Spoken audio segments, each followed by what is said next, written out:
Bill et Mara pensèrent avoir trouvé un plan ingénieux pour un peu d'intimité un dimanche après-midi, même si leur fils de 12 ans était à la maison. Ils l'envoyèrent sur le balcon et lui dirent de rapporter ce qui se passait dans le quartier. Alors, le gamin commença à raconter comme un présentateur de nouvelles. « Une voiture se fait enlever du parking. Une ambulance vient de passer. Les Anderson ont de la visite. Matt a un nouveau vélo. Et les Cooper ont aussi un moment d'intimité. » Papa et maman se redressèrent d'un coup. « Attends, comment tu sais ça ?» Le gamin répondit calmement. « Leur fils est aussi sur le balcon. » Un cow-boy entra en ville et s'arrêta dans un saloon pour boire un verre. Malheureusement, les habitants avaient toujours l'habitude de s'en prendre aux étrangers, ce qu'il était. Quand il eut fini son verre, il découvrit que son cheval avait été volé. Il retourna dans le bar, fit tourner son revolver avec adresse en l'air, le rattrapa au-dessus de sa tête sans même regarder et tira un coup de feu dans le plafond. « Lequel d'entre vous, bande de vipères, a volé mon cheval ?» hurla-t-il avec une force surprenante. Personne ne répondit. « D'accord, je vais prendre une autre bière, et si mon cheval n'est pas de retour dehors quand j'aurai fini, je vais faire ce que j'ai fait au Texas, et je n'aime pas avoir à faire ce que j'ai fait au Texas. » Certains des locaux s'agitèrent avec nervosité. Il prit une autre bière, sortit, et son cheval était de retour. Il le sella et commença à quitter la ville. Le barman sortit du bar et demanda « Dites, partenaire, avant de partir, qu'est-ce qui s'est passé au Texas ?» Le cow-boy se retourna et dit « J'ai dû rentrer à pied. » Un homme fut poursuivi par une femme pour diffamation. Elle l'accusait de l'avoir traité de cochonne. L'homme fut reconnu coupable et condamné à une amende. Après le procès, il demanda au juge « Cela signifie que je ne peux pas appeler Madame Johnson une cochonne ?» Le juge dit que c'était vrai. « Est-ce que cela signifie que je ne peux pas appeler une cochonne Madame Johnson ?» demanda l'homme. Le juge répondit qu'il pouvait en effet appeler une cochonne Madame Johnson sans crainte de poursuite. L'homme regarda directement Madame Johnson et dit « Bon après-midi, Madame Johnson. » 3 chiens étaient assis dans la salle d'attente du vétérinaire quand ils engagèrent la conversation. Le labrador noir se tourna vers le labrador jaune et dit « Alors, pourquoi es-tu ici ?»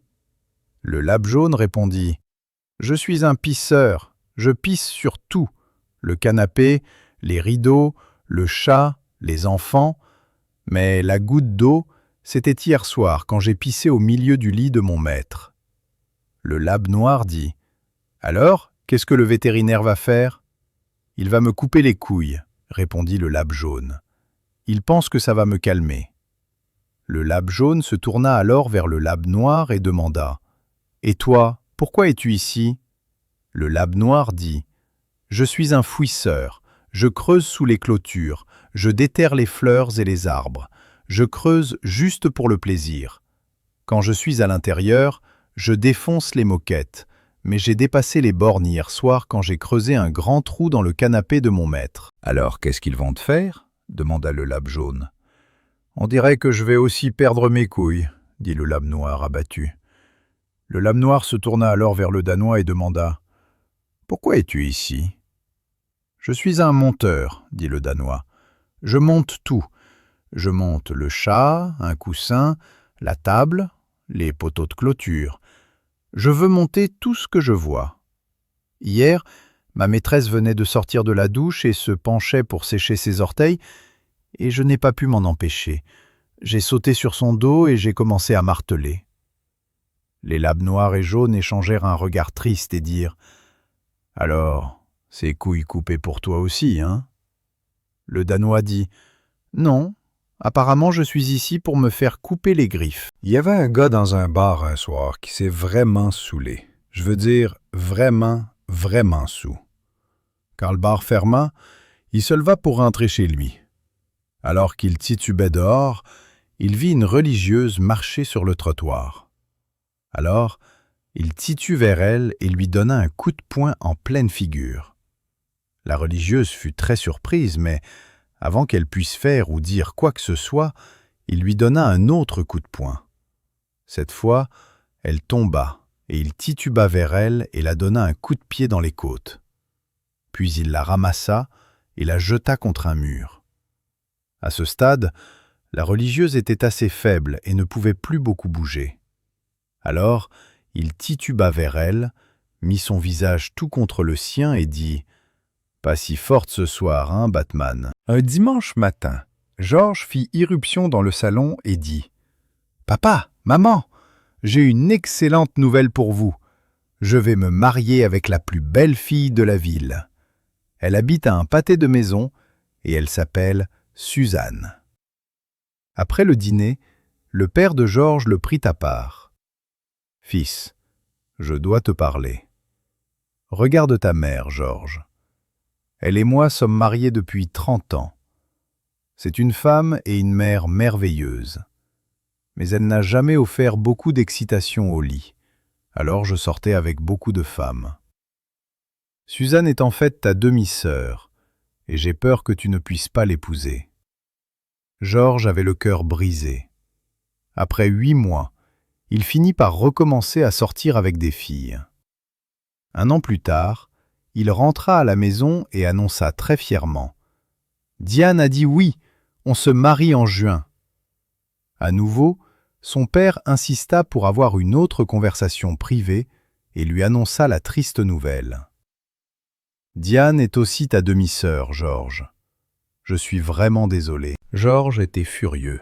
Il décida finalement d'aller voir sa mère avec les nouvelles que son père avait partagées. « Papa a fait tellement de mal, je suppose que je ne vais jamais me marier, » se plaignit-il. « Chaque fois que je tombe amoureux, papa me dit que la fille est ma demi-sœur. » « Ha ha !» Sa mère ricana, secouant la tête. « Ne fais pas attention à ce qu'il dit, ce n'est pas vraiment ton père. » Un petit garçon était assis devant un magasin en mangeant une barre Snickers après l'autre, quand un homme plus âgé s'approcha et dit « Tu ne devrais pas manger autant de bonbons, ça va pourrir tes dents. C'est mauvais pour toi de manger autant de bonbons. » Le petit garçon leva les yeux et dit « Mon grand-père a vécu jusqu'à 95 ans. » L'homme plus âgé demanda « Oh, en mangeant des barres Snickers ?» Le petit garçon dit « Non, en s'occupant de ses affaires. » Steven est à la recherche d'une nouvelle moto. Il en trouve enfin une à un prix génial. Cependant, la moto manque d'un joint, donc chaque fois qu'il pleut, Steve doit étaler de la vaseline à l'endroit où le joint devrait être. La petite amie de Steven l'invite à dîner pour rencontrer ses parents. Un soir, il conduit sa nouvelle moto chez sa petite amie. Elle l'attend dehors à son arrivée. Peu importe ce qui se passe pendant le dîner ce soir, ne dis pas un mot. Notre famille s'est disputée il y a un moment à propos de la vaisselle. Nous n'en avons pas fait depuis. Et la première personne qui parle pendant le dîner doit la faire. Steven s'assied pour le dîner et remarque bientôt que sa petite amie n'exagérait pas. C'est exactement comme elle l'a décrit. La vaisselle est empilée jusqu'au plafond dans la cuisine et personne ne dit un mot. Steven décide de s'amuser un peu. Il attrape sa petite amie, la jette sur la table et commence à l'embrasser et à la plotter devant ses parents. Sa petite amie est un peu déconcertée. Son père est visiblement furieux et sa mère est horrifiée. Pourtant, quand Steven et sa petite amie reprennent leur place à table, personne ne dit un mot. Quelques minutes plus tard, Steven attrape la mère de sa petite amie, la jette sur la table et réitère la performance. Là, sa petite amie est furieuse. Son père boue intérieurement et sa mère est un peu plus contente, mais il y a toujours un silence complet à table. Soudain, il y a un coup de tonnerre et il commence à pleuvoir. Steven se souvient de sa moto dehors, alors il bondit et attrape son pot de vaseline. Avec un regard de terreur dans les yeux, le père de sa petite amie recule de la table et s'exclame « D'accord, ça suffit, je ferai la foutue vaisselle. » Un parrain de la mafia appelle chez lui. Le majordome décroche le téléphone et dit « Allô ?» Parrain. « Passe le téléphone à ma femme. » Majordome. « Un instant. » Le majordome revient et dit « Elle est dans la salle de bain. » Parrain. « J'ai dit que je voulais lui parler maintenant. » Majordome. « Je suis désolé, mais elle ne peut pas venir au téléphone tout de suite. » Parrain. « Si vous ne la mettez pas au téléphone dans 1 minute, Je vais vous faire sauter la tête en 1000 morceaux. Majordome, maintenant effrayé. Vous ne comprenez pas, il y a un homme avec elle dans la salle de bain. Parrain. Qu'avez-vous dit? Majordome. Oui, c'est vrai. Parrain. Écoutez attentivement. Je veux que vous preniez le pistolet dans mon placard et que vous les abattiez tous les deux. Majordome, terrifié. Je ne peux pas faire ça. Je ne pourrai jamais tuer personne. Parrain. Faites-le maintenant, majordome. Non, je ne peux pas. Parrain. Si vous ne le faites pas maintenant, je vous tuerai, vous et votre famille. Alors allez-y, je veux entendre les coups de feu et n'oubliez pas de vous débarrasser du pistolet. Majordome. D'accord. Le parrain entend alors 2 coups de feu retentissant au téléphone. Majordome, très secoué. Je l'ai fait. Parrain. Bon travail. Qu'avez-vous fait du pistolet? Majordome. Je l'ai jeté dans la piscine. Parrain. De quelle piscine parlez-vous? Nous n'avons pas de piscine. Est-ce le 01 92 00 000? Un jeune garçon de Penang part à l'université. À mi-parcours du semestre, il a stupidement gaspillé tout son argent. Il appelle chez lui. « Papa, dit-il, tu ne vas pas croire ce que l'éducation moderne développe.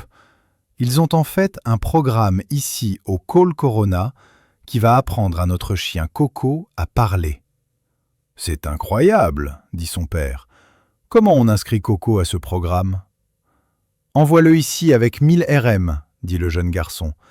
Je l'inscrirai au cours. » Alors, son père envoie le chien et 1000 RM. Aux 2 tiers du semestre, l'argent manque à nouveau. Le garçon appelle chez lui. « Alors, comment va Coco, fils ?» demande son père. « Génial, papa. Il parle à tout va, dit-il. Mais tu ne vas pas croire ça. Ils ont eu de si bons résultats qu'ils ont commencé à apprendre aux animaux à lire. »« Lire ?» dit son père. Sans blague. Comment on inscrit Coco à ce programme? Envoie juste 2500 RM. Je l'inscrirai en classe. L'argent arrive rapidement. Mais notre héros a un problème. À la fin de l'année, son père découvrira que le chien ne peut ni parler ni lire. Alors il abat le chien. Quand il rentre à la maison à la fin de l'année, son père est tout excité. « Où est Coco? Je meurs d'envie de le voir lire quelque chose et parler. »« Papa, dit le garçon, j'ai de mauvaises nouvelles. Hier matin, juste avant de partir en voiture pour rentrer, Coco était dans le salon, vautré dans le fauteuil à bascule, en train de lire le Wall Street Journal, comme d'habitude. Puis il s'est tourné vers moi et a demandé « Alors, ton papa drague toujours cette jeune femme qui habite en ville ?»